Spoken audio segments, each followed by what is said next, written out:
Halo teman-teman, balik lagi kepada kami dari kelompok 4. Di sini kami ingin memaparkan materi ataupun menjelaskan tentang analisis tata ruang Rumah Sakit Umum Daerah Haji Muhammad Parikesit Tenggarong Seberang. Dan adapun kelompok saya,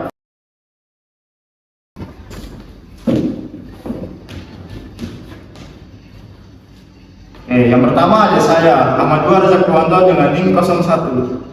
Kedua ada saya Ahmad Waryabi dengan NIM 02. Saya Andini Esri Nabila dengan NIM 06. Saya Lian Nurmawati dengan NIM 21. Saya Melcinta Nantania Ledirani dengan NIM 25. Saya Yunekawati dengan NIM 38. Nah, jadi itu teman-teman anggota kelompok saya. Dan kita langsung saja yang memulai pada materi pada siang hari ini. Dimulai dari presentator yang bertugas, kami persilahkan. Denah RSUD Haji Muhammad Parikesit Tenggarong Seberang. Denah yang dianalisis merupakan denah RSUD Haji Muhammad Parikesit Tenggarong Seberang, yaitu rumah sakit umum daerah yang berfungsi sebagai fasilitas rujukan di Kabupaten Kutai Kartanegara. Denah ini sudah menunjukkan berbagai fungsi ruang, namun belum memenuhi analisis tata ruang sesuai regulasi. Yang pertama ada zonasi, secara fungsi sudah ada IGD merah, rawat inap kuning, publik hijau, tetapi tidak ditandai dengan jelas. Yang kedua ada alur, belum ada pemisahan alur pasien, petugas, dan barang, serta berpotensi kontaminasi silang. Dan yang terakhir ada regulasi, akses IGD sudah sesuai, tetapi zonasi, alur limbah, dan evakuasi belum tergambar. Berikut merupakan denah situasi di Rumah Sakit Haji Muhammad Parikesit Tenggarong Seberang.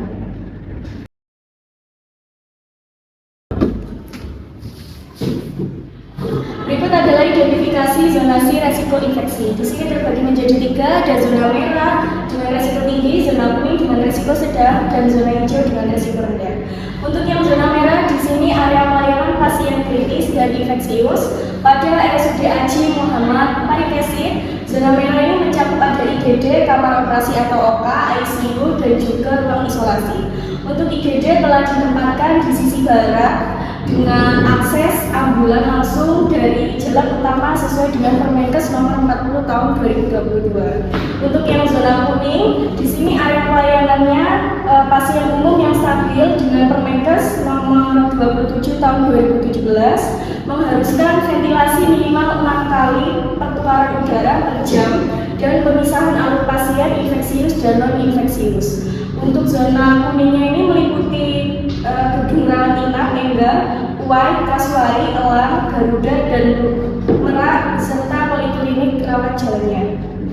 Dan yang terakhir ada zona hijau, di mana area publik ini penunjang dan administrasi sesuai dengan Permenkes nomor 40 tahun 2022. Area ini itu wajib memiliki aksesibilitas universal. Zona hijau mencakup area parkir, instalasi penunjang dengan radiologi, laboratorium, farmasi hingga CSSD, area taman, pos security, dan area service limber.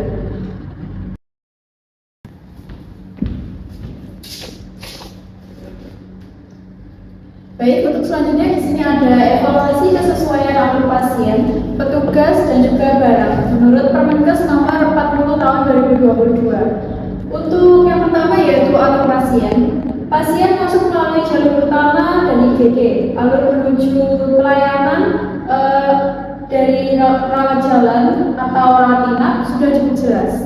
Untuk statusnya sesuai sebagian, namun masih perlu pemisahan pasien infeksius dan juga non-infeksius.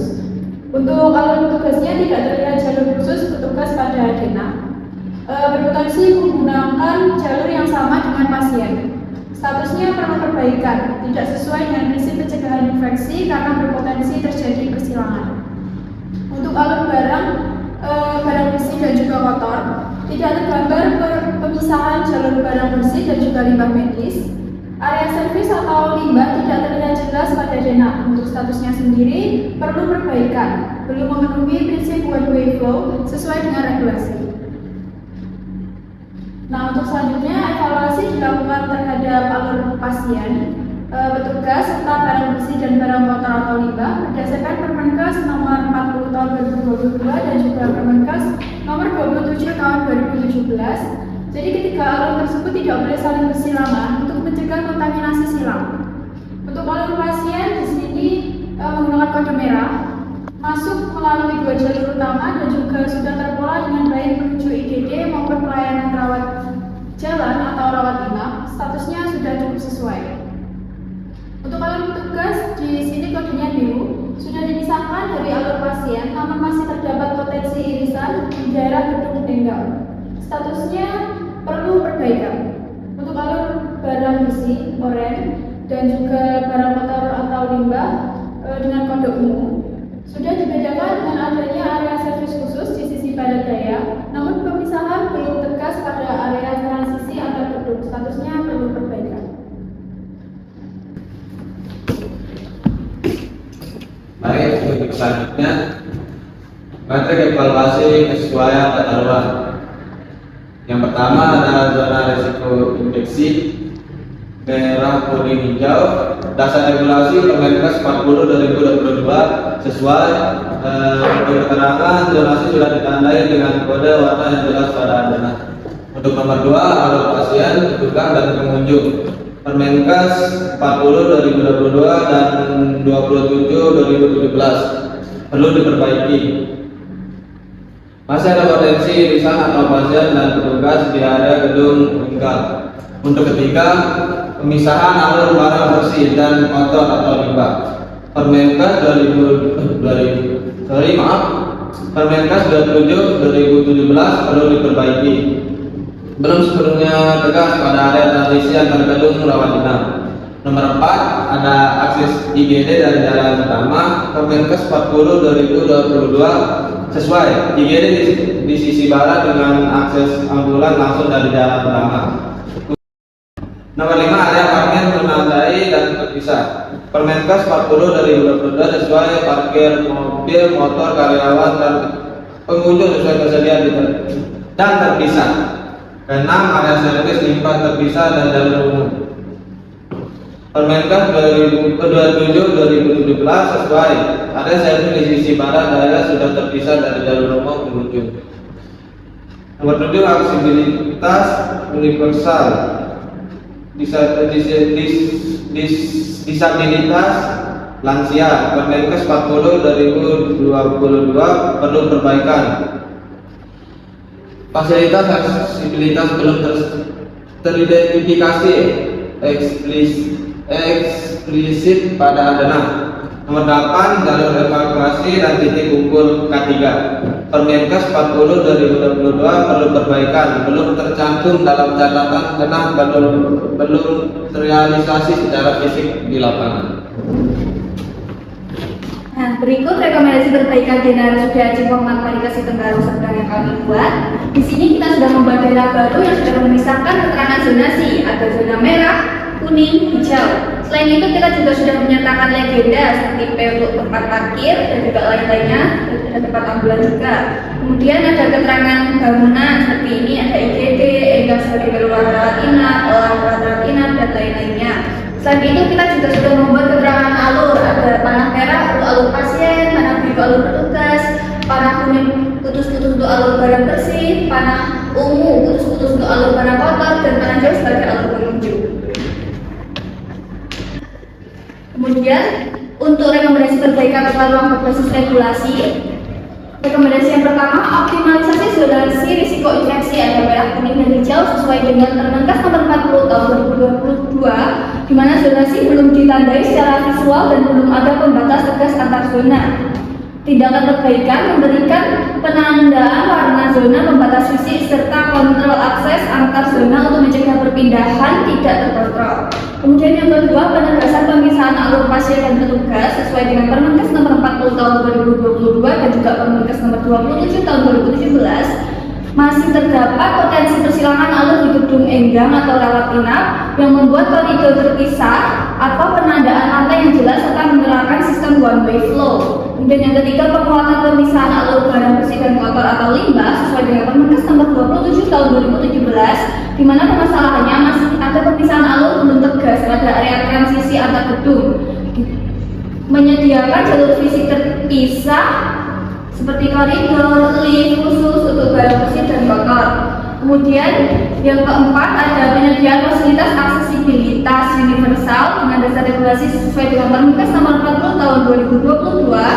Permasalahannya, fasilitas aksesibilitas belum optimal, di mana tindakan perbaikan yang dilakukan menyediakan rayaan handrail, lebar pintu memadai, serta pengadaan khusus di area prioritas seperti lobi, polri, dan juga IGD. Dan yang terakhir, implementasi jalur evakuasi dan K3 sesuai dengan Permenkes nomor 40 tahun 2022. Permasalahannya, jalur evakuasi belum terrealisasi secara fisik. Tindakan perbaikan yang tepat menyediakan jalur evakuasi, signal darurat, dan titik kumpul K3 rumah sakit sesuai standar. Nah, jadi kurang lebih seperti itu teman-teman. Itu yang telah dipaparin oleh teman-teman saya. Nah, sekiranya ada pertanyaan ataupun yang masih dibingungkan bisa diberitahu kepada kami.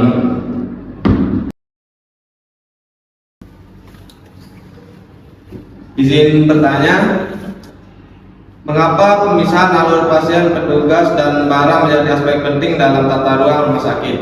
Jelaskan berdasarkan prinsip pencegahan dan pengendalian infeksi (PPI). Oh, baik Mas, terima kasih atas pertanyaannya. Mungkin selanjutnya ada yang ingin bertanya lagi? Izin bertanya, coba analisis mengapa IGD ditempatkan di sisi barat dengan akses langsung dari jalan utama pada RSUD Haji Muhammad Paris Kesit. Terima kasih. Baik Mbak, terima kasih atas pertanyaannya ya. Baik teman-teman, sekarang akan dijawab oleh yang bertugas. Yang bertugas saya persilahkan.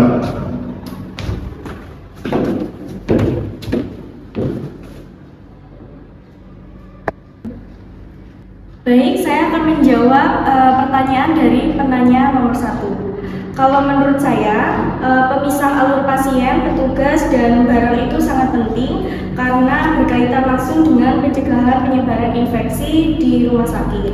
Dalam prinsip PPI-nya, jalur pasien, petugas, barang bersih, dan barang kotor sebaiknya tidak saling bersilangan agar resiko kontaminasi silang bisa diminimalkan.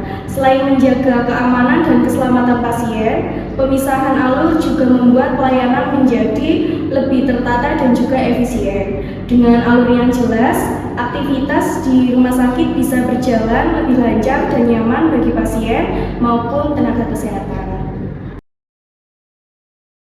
Baik, saya izin menjawab pertanyaan dari Mbaknya.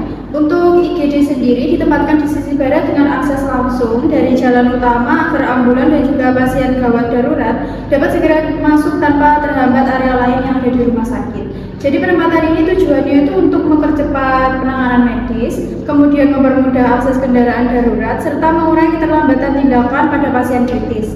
Selain itu, posisi tersebut juga membantu memisahkan jalur pasien darurat dengan jalur pengunjung sehingga sirkulasi rumah sakit menjadi lebih tertata dan juga pelayanan dapat berjalan dengan efektif. Seperti itu.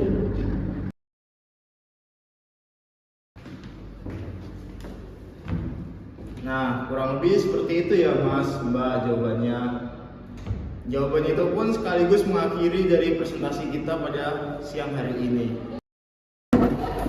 Sekian dari kami kelompok 4, kurang lebihnya mohon maaf, terima kasih.